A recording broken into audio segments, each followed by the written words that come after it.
My name is Sri Selvesh. I finish the channel. My video is Trichy adventure in India. இப்போ நம்ம books என்ன பார்க்க போகிறோம். First நான் சொல்கிற மாதிரி ஃபோல்டு பண்ணிக்கோங்க. ஈஸியாக பண்ணலாம். இங்கே ஒரு ஃபோல்டு பண்ணிட்டீங்களா? இந்த மாதிரி ஃபோல்டு பண்ணிட்டீங்களா? ஃபோல்டு பண்ண கட் பண்ணணும்.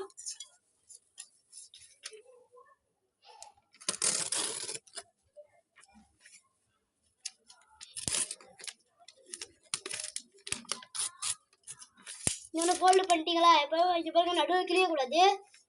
இப்படி பண்ணிட்டீங்களா? கிழிச்சா கூட பரவாயில்ல. இங்கே பாருங்க, நான் பண்ணுற மாதிரி பண்ணுங்கள். நீங்கள் வேணும்னே கிழிச்சா கூட பரவாயில்ல, தெரியாமல் கிழிச்சா கூட பரவாயில்ல. இப்படி பண்ணிட்டு நீங்கள் பின்னு கூட அடிச்சுக்கலாம். இங்கே பாருங்கள், இப்படி அடிச்சு காமிக்கிறேன். இந்த அளவு பின்னு கூட அடிச்சுக்கலாம். நீங்கள் பின்னு அடித்தா நல்லாயிருக்கும். நீங்கள் எத்தனை பேர் பின்னு அடிச்சிங்கன்னா நல்லா சூப்பராக வரும் ப்ரோ. அது கரெக்டாக கட் பண்ணிக்கோங்க. உங்களால் முடிஞ்சிச்சுன்னா